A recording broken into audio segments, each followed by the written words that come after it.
कोयना जलाशयाच्या बाजूने उंच उंच पसरलेल्या पर्वतरांगा, त्या पर्वतरांगामध्ये असलेले कांदाटी खोरे, प्रामुख्याने कांदाटी खोरे हे कोयना अभयारण्याच्या अंतर्गत येते. या खोऱ्याचे प्रमुख 2 भाग पडतात, एक कोर झोन, एक बफर झोन. बफर झोनमधली जी गावं आहेत ती सध्या स्थितीत आहेत. सर्व काही उपयोजनेचा त्यांना लाभ घेता येत आहे आणि दळणवळणाच्या सोयी व उपाययोजना ह्या सर्व हाकेच्या अंतरावरती असल्यामुळे ह्यांना कोणत्या गोष्टीसाठी जास्त स्ट्रगल करावं लागत नाही. कोर झोनमधील जी गावं आहेत ती बोटावर मोजण्या इतकीच गावं आहेत. पाहिलं तर हे म्हाळुंगे गाव, जे गाव आज आपण एक्सप्लोर करणार आहोत. बोटावर मोजण्या इतकी लोकसंख्या त्या गावामध्ये, दळणवळणापासून वंचित, कोणतीही सुखसुविधा नसलेलं गाव आणि मूळ शहरापासून 70 ते 75 किलोमीटर अंतरावरती वसलेलं हे गाव म्हाळुंगे. मुळातच हे गाव कांदाटी खोऱ्यामध्ये अभयारण्यामध्ये वसल्यामुळे इथली फारशी लोक मोठ्या प्रमाणात स्थलांतर झाली आहेत. तर आज आपण हेच गाव एक्सप्लोर करणार आहोत.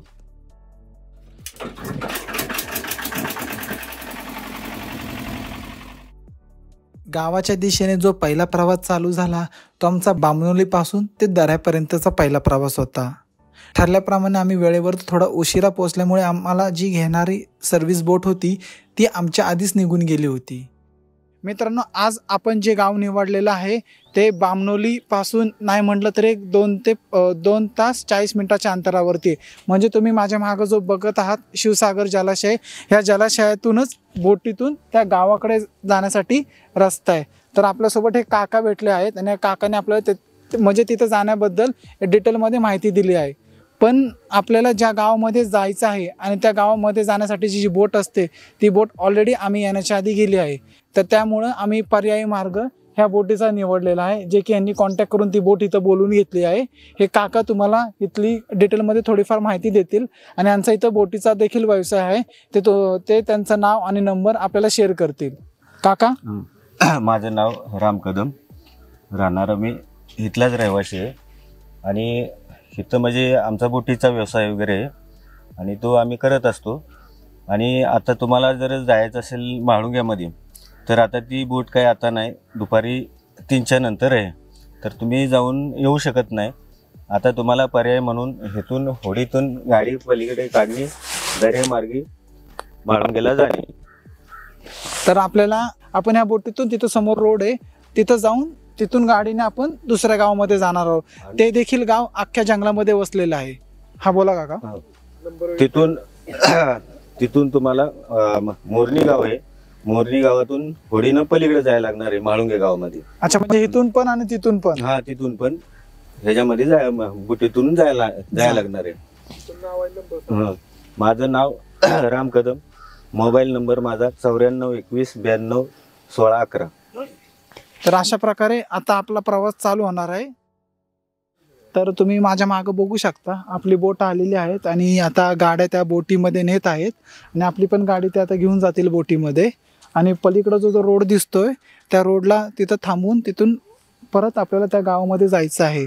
तर नाही म्हणलं तरी आपल्याला 1-1.5 तास लागेल या बोटीतून जाण्यासाठी, कारण की आपली जी पहिली बोट आहे ती मिस झालेली आहे, आपण थोडा टाईम लेट आल्यामुळं. तर आपला जो प्रवास होणार आहे तो खूप 1 नंबर प्रवास होणार आहे. तर तुम्ही व्हिडिओ शेवटपर्यंत बघा. चला तर मग आपला प्रवासाला सुरुवात करूया.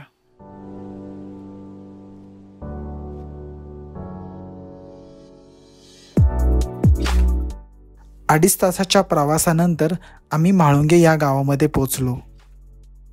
गावामध्ये पोचल्यानंतर तिथल्या लोकल लोकांशी बोलून आम्ही बोट पाहिली आणि बोटीतून त्या गावामध्ये प्रवेश केला. बामणोलीवरून डायरेक्टली त्या गावामध्ये आपण जाऊ शकतो बोटीने, नाहीतर 2दा बामणोलीवरून दरे आणि दऱ्यावरून ह्या गावामध्ये पोचल्यानंतर तिथून एक दुसरी बोट करून त्या गावामध्ये आपल्याला प्रवेश मिळतो. गावामध्ये प्रवेश केल्यानंतर तिथल्या लोकल लोकांशी आम्ही बोलायला सुरुवात केली. लोकल लोकांशी बोलायला सुरुवात केल्यानंतर आमच्या समोर काही अडचणी, ते कोणत्या गोष्टींना स्ट्रगल करतात, काही गोष्टी आमच्या समोर आल्यात ज्या मी माझ्या व्हिडिओच्या माध्यमातून तुम्हाला दाखवत आहे. अनुसया रामचंद्र भोसले, मी या गावाची ग्रामस्थ. मी या गावाचे ग्रामस्थ आहे. आम्हाला गरजा म्हणजे असं की आम्हाला रस्ता नाही, वाहनं पाहिजेत, मेन जायला यायला असं म्हणजे अडचणीचा भाग आहे आमचा. तर आम्ही तिघच आहे. मुलगा आहे तर मंद आहे, मती म्हणताय. मती मंद आहे. आणि आहे तर मालक जरा बाहेर गेले. ह्या आता 70-75 वर्षाची दोघं पण ते कुटुंब झाले. आता आमचं म्हणजे हो आता माझं कोण नाही, मुलगा आहे तो एकदम मंद. मती म्हणताय. हो म्हणजे तुमची आता करंट वाली पिढी आता ही आहे तर हो आहे. हो हो हो. शेती वगैरे तुम्ही काय करता तरी पण भात हा भात भात, नाचणी, वरी, गुरांचा वगैरे दूध व्यवसाय हा दूध व्यवसाय. दूध व्यवसाय ना, दूध काढायची, खायची, स्वतःपुरतं. जमलं तर त्या तुपाची बाटली विकायची, नाहीतर हिथच आमचे डेऱ्या वगैरे चालू होत्या दुधाच्या. सुरुवातीला आम्ही सांगतो 76 साली आम्हाला 75 रुपये पैसे, आम्हाला 75 पैसे आम्हाला लिटरचा भाव घेतला. आता जास्त आम्हाला किती जर डेअरी चालू असली 16 ते 18 रुपये डेअरीचा दुधाचा भाव मिळतो. जास्त तर 20 तरी कुठे. मग त्यामुळे गाया म्हशी लोकांनी विकून टाकल्या, कशाला ठेवतील? कशाला ठेवायच्या म्हणजे कसलं आपल्याला 20 रुपये जर लिटरला. आता पाणी झाले 25 लिटर बाटली. हा आणि दूध घालायचं आम्ही 20 रुपये. त्यांना सांभाळायची. हा मग ते आम्हाला परवडत नाही ना. आधी तिथं तुम्ही अडचणीत आणि त्यातलं तुम्ही जे काय करा त्याला भाव नाही. त्याला नाही भाव बिलकुल नाही ना. दुधाला तर भाव नाहीच आहे. तरी पण तुम्ही आता गाव हाय, गावात म्हणून गाव आहे. हो हो हो. अहो जगायचं म्हणून जगायचंय. काका तुम्ही आता इकडं एवढं वर्ष राहता, होय.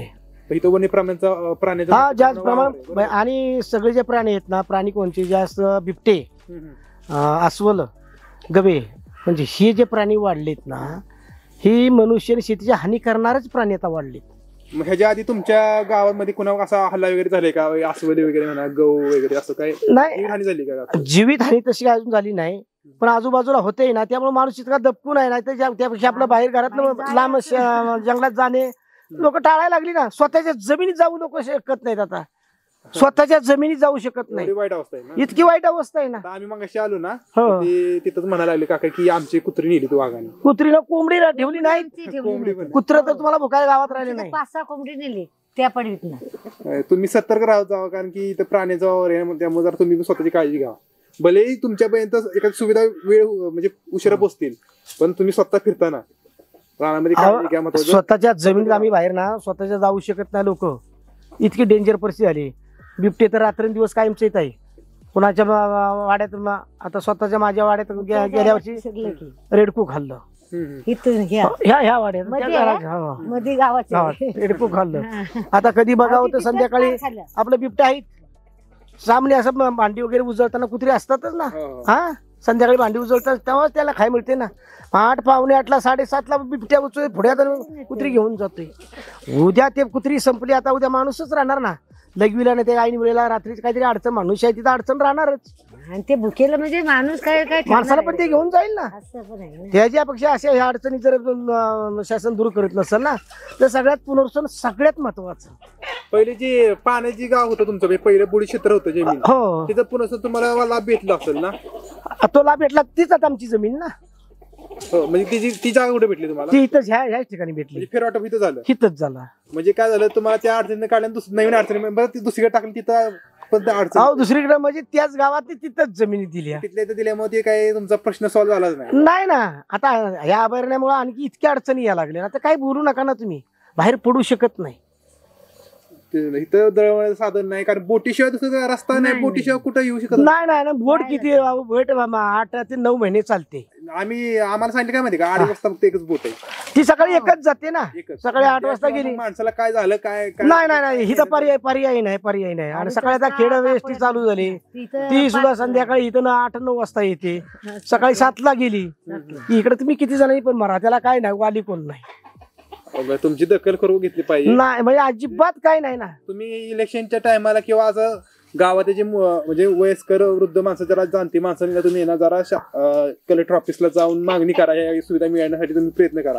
कारण की तुम्ही जर तुमच्या गावात, तर तुम्ही आता काय करणार आहे, आता तुम्ही काय अशिक्षित लोक असतात किंवा काय शिक्षित असतात, काही पण शिकलेली, मग 4 गोष्टी थोडं वाचता लिहिता येणार लोकांनी एकत्र येऊन येण्याद्वारे तुम्ही तरी प्रयत्न केले पाहिजेत, जेणेकरून तुम्हाला ना इथून पुढे आता तुम्ही हाय तोपर्यंत तुम्हाला काहीतरी सुविधा भेटचाल, काहीतरी जर अवचित एखादा वाघ आला किंवा गवण काय झालं, एखादी जेवायला काय झालं तर तुम्ही संपलेच घेऊ. नंतरची पिढी तर तुमच्याकडे येणार नाही फिरायला बघायला. ती गेली, ती आता येणार नाही. फक्त कधी आई वडील आहेत म्हणून ती कधीतरी एखादा कार्यक्रम आमच्या सप्त्याचा शिमग्याचा असतो तर म्हणून येतात. त्यातला आता आम्ही 2-2 प्रत्येक माणसं आहेत. एक त्यातला संपला की चल बाबा तिकडे. आता तुम्ही गावात आहे म्हणून गाव चालले म्हणून आम्ही तुम्हाला भेटलो. हो, नाहीतर आजी कसं नाही भेटणार आहे कोणाशी. कुत्र सुद्धा भुकायला नाही ठेवलं ती बिबट्यानी. आल्याला असं वाटलं आम्हाला की असं एकदम गावात आलं की कुठं आलोय, बरोबर आहे ना, एकदम सामसूम शांतता. मी पाहुणे आलीच नाही म्हणून तुम्हाला जरा वाटलं असेल तर आहेत माणसं. नाही तरी पण झोपली होती ना, आवाज नाही काय नाही.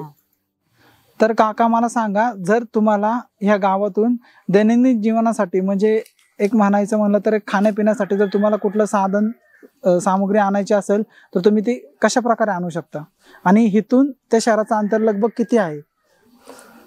तसं जर काही गोष्टी जर म्हणायला तर बोटनी जर जावं लागेल तर तापोळा गेल्याशिवाय आम्हाला परत प्रवास हा बोटीनंच करावा लागतो.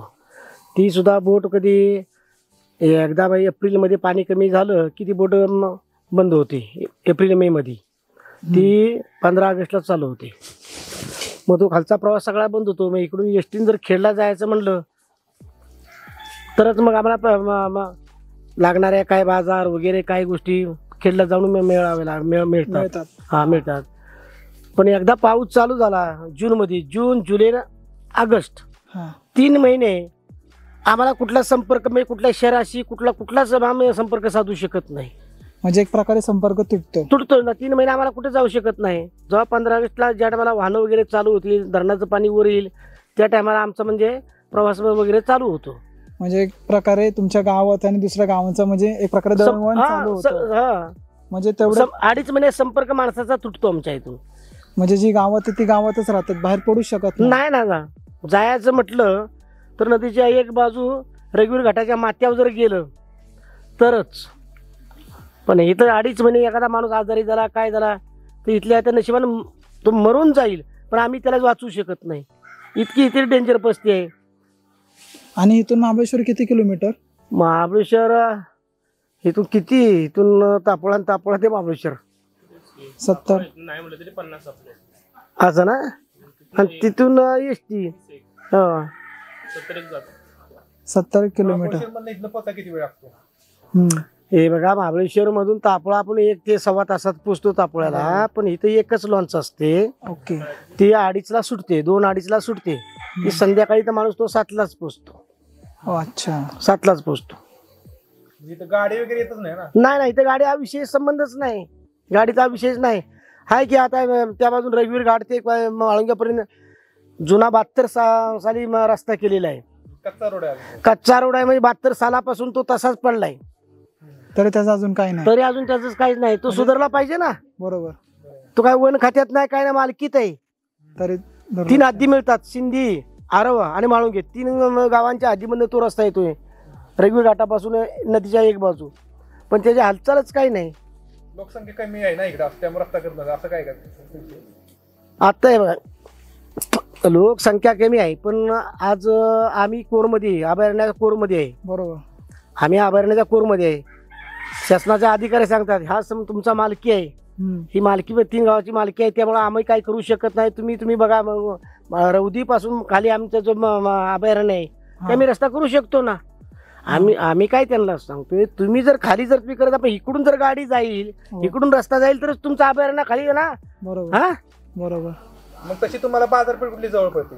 खेडच. खेड. हो, खेड. तसं महाबळेश्वर मोर्त पण तुम्हाला रत्नागिरी शिवाय बाजारपेठ जवळ नाही. नाही. पण 3 महिने आमचा मनुष्य खंडितच होते प्रवास. आणि ते ग्रुप ग्रामपंचायत मोरणी माळुंगे त्याच्या म्हणजे ग्रामपंचायतीच्या अंतर्गत किती गाव येतात? 2, म्हाळुंगे आणि मोरणी. म्हणजे मोरणे समोरचं का? सामनेची मोरणी. हे समोरचं जे नदी क्रॉस करून आम्ही इकडे आलो ते मोरणे गाव. हो, ती मोरणी गाव. अच्छा. आणि इथं म्हणजे शाळेचं कसं आहे, म्हणजे शाळेत जर मुलांना पाठवायचं म्हणलं तर नदी क्रॉस करून किती किलोमीटर होती शाळा आणि कितवी पर्यंत शाळा इथे? आता इथं 4थी पर्यंत शाळा होती.